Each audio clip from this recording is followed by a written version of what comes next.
This is the final and last one. It's going to be part 7. The last chapter, written by Daniel Goldman, Richard Boyadas, and Annie McKee. And the title of it is The Primal Leadership. So, I'm going to put the phone down now because it's actually going to take me a little bit to read this. But here it goes. Simply put, the research showed that good guys, that is, emotionally intelligent men and women, finish first. To summarize this, it's to be successful, you must be positive all the time. Opportunities will materialize through people around you, and more will come by love of commitment to be a positive person. You see, I know I don't mean to get religious on you, but when you're just a good person, no matter what you do, if you're breathing out positive energy, you're breathing in positive energy, and no matter what you do, you keep giving good positive results to people, the only thing you're going to end up with is a good positive environment.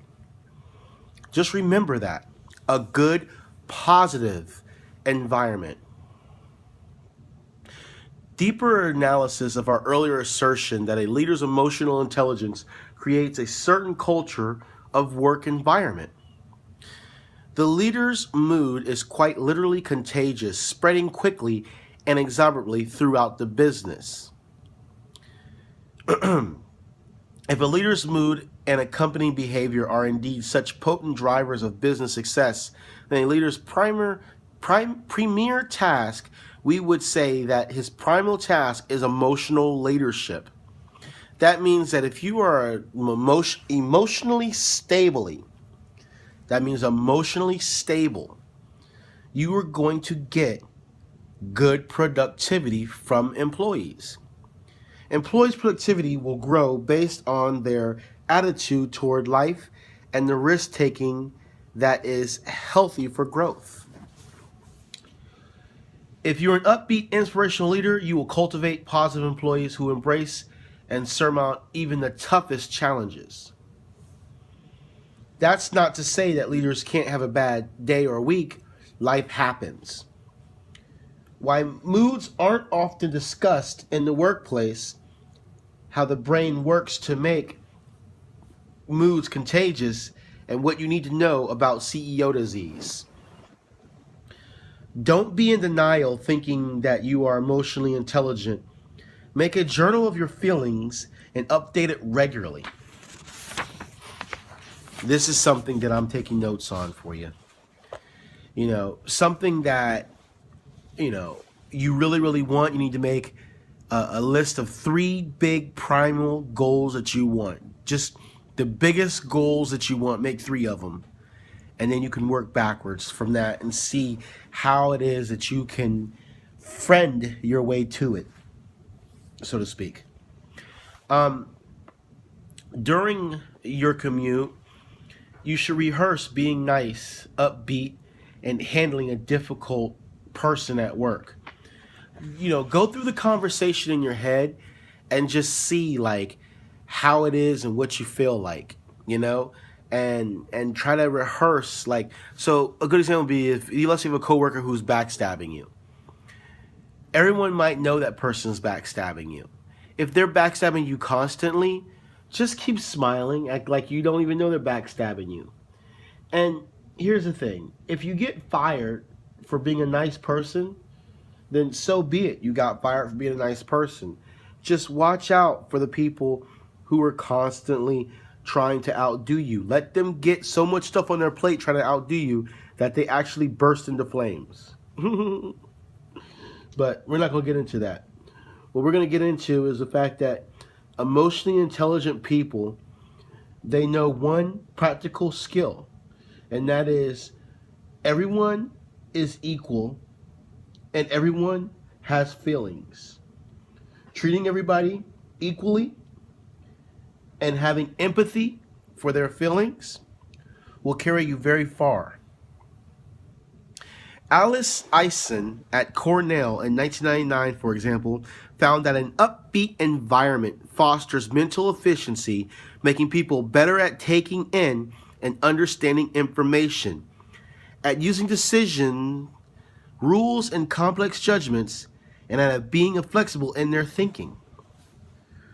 This study was carried on again by multiple other universities, like in 1986, for instance, Martin Seligman and Peter Schoen of the University of Pennsylvania demonstrated that insurance agents who had a glass half full outlook were far more able than their more pessimistic peers to persist despite rejections, and thus they closed more sales.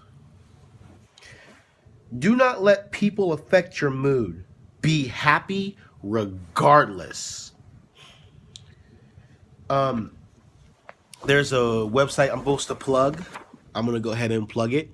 But it's this. It's www.ecionsortium.org.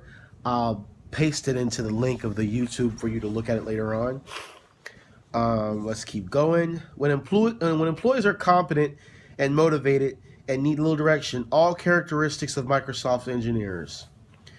This is being taught that you have to be boldly sometimes, but it's not wise and it's not suggested to be a very difficult boss. An article published another book that they bring about called Leaders That Get Results. You may want to look into that one.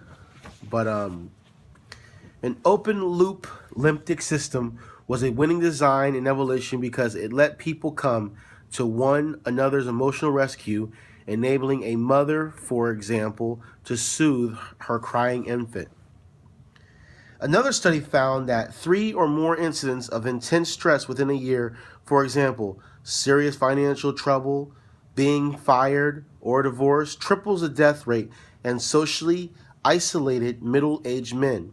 But it has no impact on the death rate of men with many close relationships.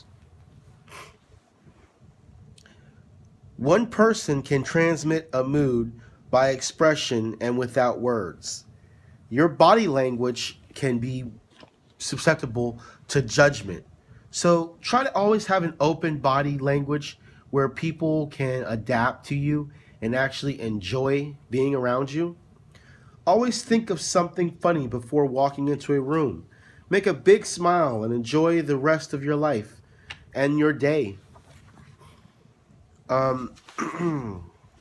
Disagreements always need a joke. A great manager can read a room and make people smile. At the same time, know his stuff and offer personalized empathy without a lecture. Be merely listening with body language. Let's see. Empathy and a narrative. Let's see. Okay. So, if you fire someone, help them find a job before you deliver the bad news. That way, they'll be happier to be cheerfully congratulated on their new position, if you get what I'm saying. So it's like you go to them and you say, hey, we just found a new opportunity for you. Unfortunately, this particular position you're in has closed, but however, this new position we just found for you, it's going to be that you do this. It's a little less money or it's a little more money or whatever it is, but I'm sure you'll be happy in your new position and we wish you much success. And then you carry on to say that unfortunately we will be cutting back a lot of jobs, but I'm happy enough to have found you some new, better news, You try to do that when you're a good manager. A bad manager just says, everyone's fired and walks out the room. That's just not how you do it. But anyways, let's see. Still, research suggests that our range of emotional skills is relatively set by our mid-20s, and that our accompanying behaviors are, by the time, deep-seated habits, and therein lies the rub. The more we act a certain way, be it happy or whatever, that's how we usually are going to be. But you have to try to be a good person. You got to change if you're not doing what you're supposed to be doing. Write out a perfect picture of what you look like in 8 years, or what you desire, what you try to be, and work backwards and see how does your emotional vitality interrupt, change, or help that situation. Regular feedback about your mood, like creating a game plan to reach a goal of being the person you want to be, like a personal suggestion box. Put it on your desk and see what people say about you. Be able to ask people how they think of you. Because if you are afraid of what they're going to say to you and what they're going to think of you, then you already have messed up. Finally, stay calm. Don't ever panic. Whisper and tell a joke to yourself and lead. Never show you are worried. People who worry about how they are, or they show fear or nervousness, they will perceive to always be nervous or worried. But by getting someone to talk about their dreams and getting them to discuss with you about their life, they'll be opened up to you and they'll actually respect you. Now I'm going to go ahead and I'm going to close it up with this. The most powerful thing that I learned in this whole entire book is that it's always been about time. Everything takes time. You just can't rush everything. And the most patient person who is willing to undergo a transformational change of their mood and how they interact with people is a dead set winner. But if you're not willing to adapt and accept the way life is, then you'll be forever in a fighting battle. And that will always hinder your productivity.